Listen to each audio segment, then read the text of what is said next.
আইয়ুহাল্লাযীনা আমানু লা তাকুলুর রিবা আদআফাম মুদাআফাতাও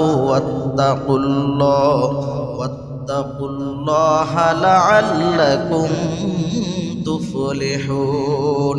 আল্লাহ রাব্বুল আলামিন বলছেন, হে ঈমানদারেরা, লা তাকুলুর রিবা আদআফাম মুদাআফাতা, তোমরা কয়েক গুণ বৃদ্ধি করে সুদ খাইও না। ওয়াত্তাকুল্লাহ, আল্লাহকে ভয় করো।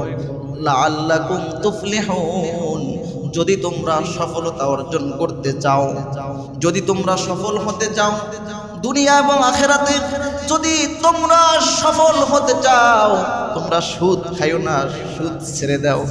সুদ যদি ছেড়ে দাও তাহলেই তোমরা সফল কাম হতে পারবা। জোরে কোন সুবহানাল্লাহ। নবী করিম সাল্লাল্লাহু আলাইহি ওয়াসাল্লাম জানিয়ে দিয়েছেন, আরবাউন হাক্কুন আলাল্লাহি আল্লাহ ইদখিলাহুমুল জান্নাহ, চার শ্রেণীর মানুষকে আল্লাহ রাব্বুল আলামিন জান্নাত দেবে না। কয় শ্রেণীর মানুষকে? চার শ্রেণীর মানুষকে, অর্থাৎ এই চারটি কাজের মধ্যে যেই সমস্ত মানুষগুলা এই চারটি কাজের সাথে সম্পৃক্ত থাকবে, এই চারটি কাজ করবে, ওই মানুষগুলাকে আসমানের মালিক আল্লাহ রাব্বুল আলামিন জান্নাত দিবেন। এক নম্বরে মুদমিনুল খামর, যেই মানুষগুলা মদ পান করে, ওই সমস্ত মানুষগুলাকে আল্লাহ রাব্বুল আলামিন জান্নাত দিবে না।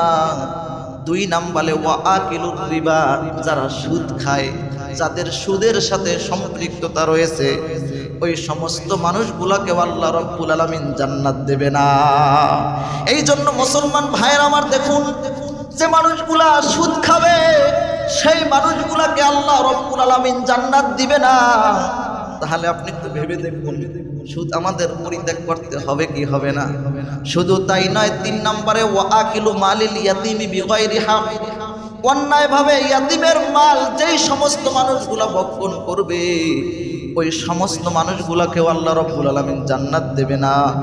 চার নম্বরে ওয়াল আকু লিওয়ালিদাইহি, পিতামাতার অবাধ্য সন্তান, যেই সমস্ত সন্তান আছে এমন কিছু, ওই সন্তানগুলা পিতামাতার খেদমত করে না, পিতামাতার অবাধ্য সন্তান, ওই পিতামাতার অবাধ্য সন্তানকেও আল্লাহ রাব্বুল আলামিন জান্নাত দিবে না।